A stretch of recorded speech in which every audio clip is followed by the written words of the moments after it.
Alors effectivement, c'est mon 3e poste de commandement ici en Guadeloupe, après avoir dirigé Grenoble et Nice.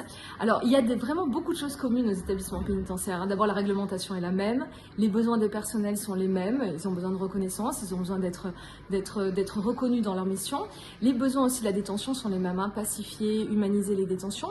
Après, bien sûr, il y a des spécificités à l'outre-mer, la distance, les délais d'acheminement, enfin, il y a des réalités évidemment locales qu'il faut savoir prendre en compte, et c'est pour ça que je suis ravie d'être en outre-mer. C'est un désir ancien, parce que ça me permet d'avoir une richesse supplémentaire, des rencontres supplémentaires, et ça donne du relief à mes fonctions et à mes missions. Il faut savoir que là, depuis 3 mois, on a mis en place 4 nouvelles activités de travail pour les personnes détenues.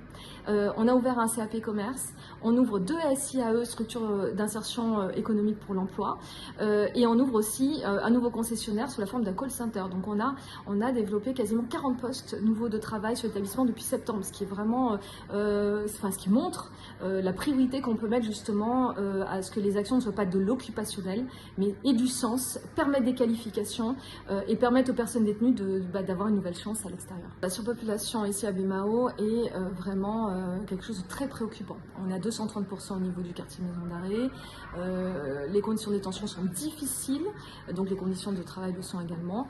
Le DAC, ces 300 nouvelles places vont permettre de redonner à chaque détenu de la maison d'arrêt aujourd'hui, puisqu'on a à peu près 200 détenus de trop, une nouvelle place, une place dans des conditions de dignité qui sont respectueuses des règles de la République. Donc oui, incontestablement, ça va en tout cas améliorer de manière très claire la surpopulation et les capacités d'hébergement que nous avons, même si ça ne résoudra forcément pas tout, et même si dans l'avenir, la Guadeloupe, on le sait, et la justice et la police, tous nos partenaires, ont besoin de ces places pour pouvoir exécuter les peines, pour pouvoir aussi être réactifs dans la chaîne pénale. Donc c'est très attendu, et je crois que ça fait d'ailleurs 20 ans que c'est en préparation. Donc ça a commencé les travaux depuis le début de l'année, et c'est quelque chose qui aboutira en 2027 et qu'on va mettre plusieurs années, d'ailleurs dans le cadre de mon mandat de directrice ici, à préparer. On a aujourd'hui à peu près 700 détenus hébergés, je vous dis ça à 3 unités près, pour 491 places.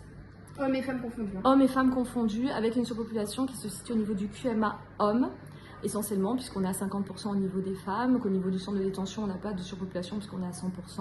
C'est vraiment au niveau des 2 bâtiments, quartier maison d'arrêt hommes, évidemment, pour tous les entrants, que se situe notre centre de la surpopulation.